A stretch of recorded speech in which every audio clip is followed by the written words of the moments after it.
Time time time time बहुत ज़्यादा important चीज़ है। पिछली बार वीडियो बना चुका हूँ टाइम टेबल के बारे में और टाइम मैनेजमेंट के बारे में भी, पर वो ना उस लेवल का नहीं था। पर ये वीडियो जो है इसका लेवल मीन्स अलग ही है, 100 टाइम्स ऊपर है ये उससे। गॉड लेवल की वीडियो, गॉड लेवल की। टाइम मैनेजमेंट है क्या भाई? सबसे पहले तो अपन टाइम मैनेजमेंट को पता करते हैं, क्योंकि ये है क्या। क्योंकि अगर अपन को पता ही नहीं होगा कि टाइम मैनेजमेंट है क्या, तो इसके ऊपर बात करने का कोई मतलब है ही नहीं। पहले ये देखते हैं। तो भाई सिंपली अपन किससे पूछ सकते हैं? गूगल बाबा से। गूगल बाबा की जय हो। गूगल बाबा यात्सा विजयोत्सव। गूगल बाबा के ऊपर अपन सर्च करते हैं simply time management, nothing big. Time management search किया, क्या आया? वो वहाँ पे आता है कि time management is the management और planning of different activities on a specified time. Hindi में समझाना यार, इंग्लिश किसको इतना हाई लेवल का तो बकरा है इतनी देर से। तो ऐसा है कि बहुत सारे काम को छोटे से टाइम पीरियड में अलग अलग पार्ट्स में जो अपन करते हैं उसको अपन टाइम का मैनेजमेंट कहते हैं। अब भाई ठीक है, पता चल गया टाइम मैनेजमेंट है क्या, पर ये पता चल गया है किस खेत की मूली है, पर अब इस मूली का करें क्या? इस मूली की सब्जी कैसे बनाए? सब्जी बनाए कि सलाद में डाल के खाएं? क्या करें? बता रहा हूँ यार, शांति रखो थोड़ी सी। टाइम मैनेजमेंट क्या करना है? देखो, टाइम टेबल बनाने से कोई फ़र्क नहीं पड़ता कि आप कितना अच्छा टाइम टेबल बनाते हो और कितने अच्छे से उसका प्लानिंग करते हो और कितने अच्छे से आप उसकी पालना करते हो, टाइम टेबल को फॉलो करते हो। डजेंट मैटर जब तक आप टाइम की वैल्यू नहीं जानते। अगर आपके पास 1 घंटा है और आप 5-5 मिनट में ये सब्जेक्ट्स पढ़ रहे हो, ठीक है, ये आपका टाइम मैनेजमेंट है, ये आपकी टाइम टेबल है और आप सारे सब्जेक्ट पढ़ रहे हो और आपको याद भी हो रहा है। पर क्या वो जो सब्जेक्ट्स पढ़े आपने, क्या वो आपके ब्रेन के अंदर आ रहे हैं? टाइम मैनेजमेंट भी 2 टाइप्स का होता है, एक नॉर्मल लाइफ के लिए और एक स्टूडेंट लाइफ के लिए। स्टूडेंट लाइफ में टाइम मैनेजमेंट का ये मतलब होता है कि जो भी वो टाइम मैनेजमेंट का पर्पस उसका यूज़ कर रहा है तो वो पर्पस उसका कंप्लीट हो। और हमारा पर्पस क्या है? पढ़ना और अच्छे मार्क्स लेके आना। यस। अभी पढ़ना मीन्स क्या? सिर्फ रीडिंग थोड़ी मारनी, समझना है उसको। तो अब टाइम मैनेजमेंट, अगर अपन टाइम मैनेजमेंट और समझने को देखते हैं तो दोनों ही फ्रैक्शन में एकदम अपोजिट एक दूसरे के। क्योंकि समझने में लगता है टाइम, और टाइम मैनेजमेंट ऐसा बक रहा है कि नहीं, टाइम नहीं लगना चाहिए, फटाफट कंप्लीट करो। अब क्या करें? उसके लिए बनानी पड़ती है शॉर्ट ट्रिक्स। जैसे कि एक कोई टेबल है, इसमें फॉर्मेट देखो, पैटर्न देखो कि हाँ इसका ये पैटर्न ठीक है, लर्न हो गया। ठीक है भाई, ये सारी बातें तो हमको पता है, पर मैनेज कैसे करें?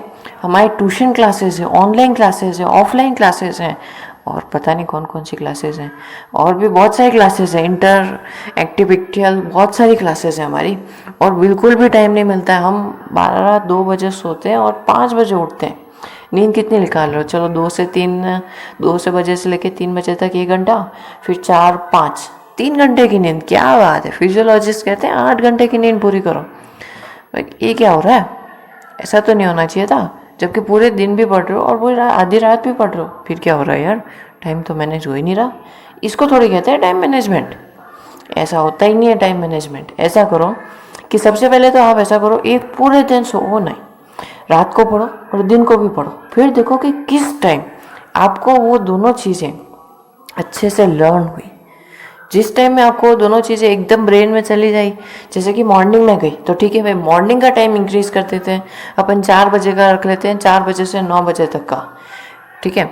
और अगर वही चीज़ें अगर आपको नाइट में अच्छे से याद हो रही है तो भाई 9 बजे से 4 बजे तक का रख लो, और 9 बजे से 4 बजे तक का रख लिया, ठीक है। ठीक है, अपन एग्जाम्पल लेते हैं दिन के सुबह का, ठीक है। सुबह आपने 4 बजे से 9 बजे तक, मीन्स कितने घंटे हो गए? 4 से 5 1 घंटा, ओके। फिर 6, 7, 8 एंड 9, यानी कि 4 and 5 hours in the morning, ठीक है। अब उसके बाद जो 9 बज गई है, उसके बाद 12 बजे तक आपको जो इच्छा, मीन्स जो करना है वो करो। फिर उसके बाद फिर से बैठ जाओ 1 बजे। फिर उसके बाद आपके कोई भी, जैसे कुछ भी है आपके, 9 बजे तो होता है नहीं, ना रात को होगा ना सुबह होगा इतना अर्ली।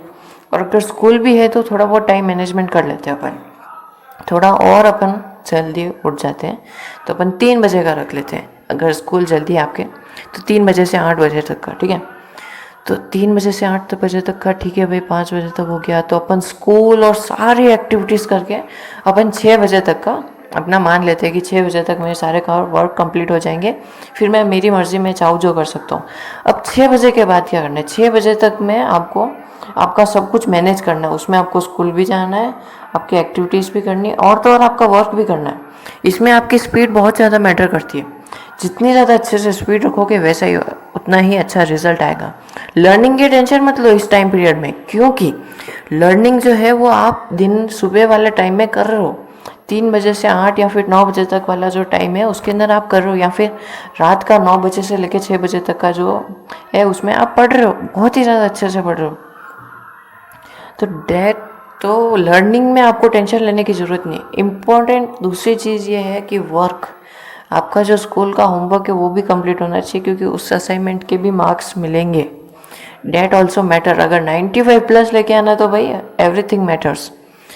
ये जो टाइम पीरियड है हमारा 9 बजे से लेके 6 बजे तक, इसके अंदर सारे काम आपके कंप्लीट हो जाने चाहिए। आई थिंक सो कि 6 बजे तक भाई सबके हो ही जाते हैं ना।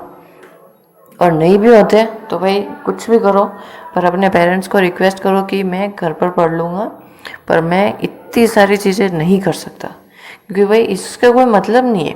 जस्ट थिंक, ठीक है, आपके पास है ना 6 बाउल्स हैं और वो सारे आप अपने पूरा हाथ भर के, थोड़े से हाथ पे, थोड़े से सिर पे, थोड़े से कंधों पे, थोड़े से पाँव पे, इतने सारे लेके घूम रहे हो, पर मतलब कुछ नहीं। आपको पता नहीं कि कौन से बाउल के अंदर क्या है। पर उसी में अगर आप एक बड़ी सी प्लेट लेते हो जिसके अंदर अलग अलग ब्लॉक्स बने हुए हैं और उसके अंदर अलग अलग सामान पड़ा हुआ है, तो उसमें आप देख सकते हो। जस्ट थिंक, इसी को अपने रियल लाइफ में लेके आओ कि बहुत सारी चीज़ें अलग अलग मत करो, सभी चीज़ों को मिक्स करके एक ही चीज़ करो। मेन मोटिव क्या है भाई, मार्क्स अचीव करना, बस 10th में मार्क्स अच्छे आने चाहिए। टाइम टेबल बनाओ, ठीक है, कोई बात नहीं।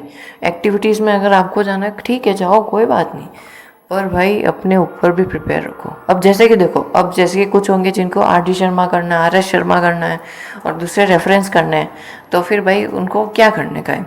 उनको RD अच्छा लगता है, उन्होंने RD परचेज तो कर लिया, उन्होंने ओसवाल बुक्स ले ली, एडू मंत्रा, वेदांतु, इन सब की बुक्स ले ली, पर पढ़ने का टाइम नहीं उनके पास। ऐसा मत करो, ऐसा मत करो। इजीली नेट पे सारी चीज़ें अवेलेबल है, कुछ चीज़ों को छोड़ के सारी चीज़ें अवेलेबल है। वहाँ पे हॉट्स क्वेश्चन सर्च करो, उसका PDF डाउनलोड करो और वो क्वेश्चंस करो जो क्वेश्चंस करो वो जो हार्ड है, जो डिफरेंट है, जिनका कॉन्सेप्ट ही कुछ नेक्स्ट लेवल का है। बकरों के तरह ना, बकरों के बाल मत काटो, मीन्स है ना, सारे क्वेश्चंस मत करो, सिर्फ वो क्वेश्चंस करो जो इम्पोर्टेंट है या फिर जो आ सकते हैं। सारे क्वेश्चंस मत करो। प्लानिंग करो कि मेरे पास 1 महीना है, मैं इस हफ्ते ये करूँगा, इस हफ्ते ये करूँगा, इस हफ्ते ये करूँगा। ऐसे करके आपका सब कुछ मैनेजमेंट हो जाएगा। देखो, मेरे साथ 9th में ऐसा ही होता था। ट्यूशन, म्यूज़िक क्लास, बहुत सारा, वो अब मैं याद भी नहीं करना चाहता वो सब कुछ। पर मैंने 10th में ऐसा क्लियरली बोल दिया कि अब मैं सॉरी, पर मैं इतनी सारी चीज़ें नहीं कर सकता। करूँगा तो रिज़ल्ट आपके सामने है। 9th का कितना बेकार है मेरा, 71% है, तो देख लो। 71, शायद 71 या 76 के, 70 के अंदर है, 70-80 के अंदर है, ठीक है। फिर मैंने कह दिया कि मैं नहीं कर सकता, मैं मेरा फुल पोटेंशियल लगा दूंगा, पर मैं घर पर ही पढ़ूंगा, ठीक है। उन्होंने भी एग्री कर दिया, ठीक है भाई, तू तेरे जो करना हो वो तू कर ले। देन फिर मैंने देख लिया कि भाई अब कुछ भी हो जाए मुझे मेरा करना है। मेरा PA का एग्ज़ाम हुआ। PA के एग्ज़ाम में मेरे आज ही हुआ, आज उसका रिज़ल्ट डिक्लेयर हुआ। उसके अंदर साइंस में फुल, सोशल में फुल, कंप्यूटर में फुल, मैथ्स में थोड़े बहुत वीक है, क्योंकि भाई मैथ्स तो अब मैंने पढ़ाया नहीं तो इसमें इतना फोकस रहा नहीं। पर बहुत ही ज़्यादा अच्छा रिजल्ट था। पिछली बार से 20% ग्रेन था मेरे परसेंटेज में। समझ सकते हो कि कितना ज़्यादा अच्छा था। ओके, देखो, टाइम मैनेजमेंट करो। मैनेजमेंट देखो, पहले से अगर आप टाइम मैनेजमेंट को, उस वक्त को ऐसे इस्तेमाल करना जिससे आपके, इतना बड़ा मत करो, छोटे से में रहने दो। शॉर्ट टर्म कुछ भी करना है, पर अपन को सब कुछ लर्न करना है और वह कंप्लीट करना है। एक दिन आराम से बैठो, शांति से, एकदम क्लोज रूम में, कोई नॉइज़ नहीं होनी चाहिए। शांति से सामने एक पेपर और पेन, शांति से बैठ के सोचो कि ठीक है, मेरे को ये टाइम मिल रहा है और ये वाला टाइम है, और मैं इतनी बजे जग सकता हूँ, इतनी बजे सो सकता हूँ, और 8 घंटे की नींद तो भाई कंपलसरी लेनी ही है, चाहे कुछ भी हो जाए। इसके अकॉर्डिंग मेरे को ये टाइम टेबल बनाना है। फिर उसके बाद देखो कि आपके पास कितने घंटे रह रहे हैं, पूरे दिन के 24 घंटों में से आपके पास कितने रह रहे हैं, क्योंकि भाई कुछ लोग रात को पढ़ते हैं, इसलिए रात के भी अपन 12 घंटे काउंट कर लेते हैं। तो रात के 12 और दिन के 12 घंटे में से आपके पास कितना ऐसा इतना घंटे का टाइम है जिसमें आप पढ़ सकते हो और सारी एक्टिविटीज़ कर सकते हो। सबका डिफरेंट है, सबका स्कूल अलग है, सबके सारी चीज़ें अलग अलग हैं, इसलिए कोई टाइम टेबल आपके लिए नहीं बना सकता। आपको खुद वो टाइम टेबल बनाना पड़ेगा। एक रूम में बैठो, शांति से सोचो कि कितने घंटे में से कितना घंटे आपको मिल रहा है और उस घंटे को कैसे यूटिलाइज करना है।